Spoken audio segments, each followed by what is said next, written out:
Welcome to Cam Look, your daily dose of art from the Cincinnati Art Museum. Each weekday at 10 a.m., a staff member or a volunteer will share an object from the collection and post some questions for discussion. Check back each weekday at 10 a.m. for a new look and a new conversation. I'm Carrie Atkins Maras. I'm going to share a photograph with you today and discuss the definition and premise of the idea of aesthetic force. Before we dig into aesthetic force, I wanted to introduce a couple of people that will show up in our conversation today. So this is Ralph Steiner, a photographer, and this is a self-portrait that is part of the Cincinnati Art Museum's collection, but not the focus object for today. Ralph Steiner was a photographer. He was born in Cleveland, Ohio in 1899. He studied photography and filmmaking and was pretty successful. He has a pretty broad range of imagery out there in the world, and we will explore one of them in detail in just a second.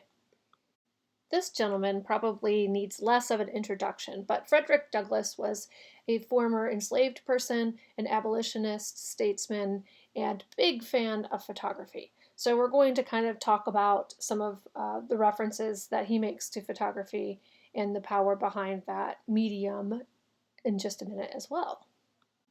Lastly, this is Dr. Sarah Lewis. Sarah Lewis is an associate professor of art history and architecture and African American Studies at Harvard University and the founder of the Vision and Justice Project.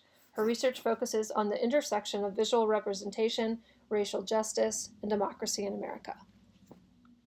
This is a photograph by Ralph Steiner, the photographer that we talked about just a minute ago. And we can see that it's a black and white photograph of a city scene and lots of clotheslines intersecting in front and across buildings. Some of the windows are lit inside the buildings, and you can see different levels of shades and things like that in the windows. It's a vertically oriented photo with all the clotheslines going horizontally across in kind of striped patterns along the photograph. So for this cam look, it actually wasn't that important to me to use any particular piece of artwork. So I just started sort of flipping through all the photographs in our collection, and this one really stopped me in my tracks, and that's why I picked it. So for me, this piece has what we're about to discuss, which is aesthetic force. Sarah Lewis talks about this in her book called The Rise. And so in The Rise, she kind of unpacks this idea of aesthetic force, which is the power of art. Dr. Lewis defines the concept of aesthetic force by saying the words to describe aesthetic force suggest that it leaves us changed, stunned, dazzled, knocked out. It can quicken the pulse, make us gape, even gasp with astonishment. Sir Frederick Douglass was intensely interested in photography. He ended up being the most photographed man of the late 19th century, which is pretty remarkable.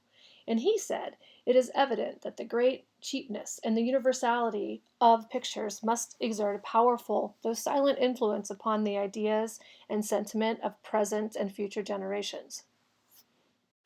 Douglass's ideas about the power of art and imagery really influenced Lewis's idea about aesthetic force. Lewis also says in The Rise, "An encounter with pictures that moves us, those in the world and the ones it creates in the mind, has a double-barreled power to convey humanity as it is, and through the power of imagination to ignite an inner vision of life as it could be."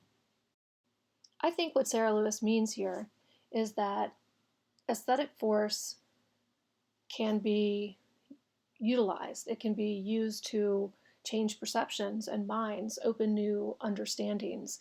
And that, to me, is what the power of art is all about, and kind of what I wanted to share with you today. So do you agree with the definition of aesthetic force by Sarah Lewis? Have you ever encountered a piece of work that has changed your mind about something or altered your perception? Thank you for following along with Cam Look today. I hope you join us again soon, and I'll see you at the museum.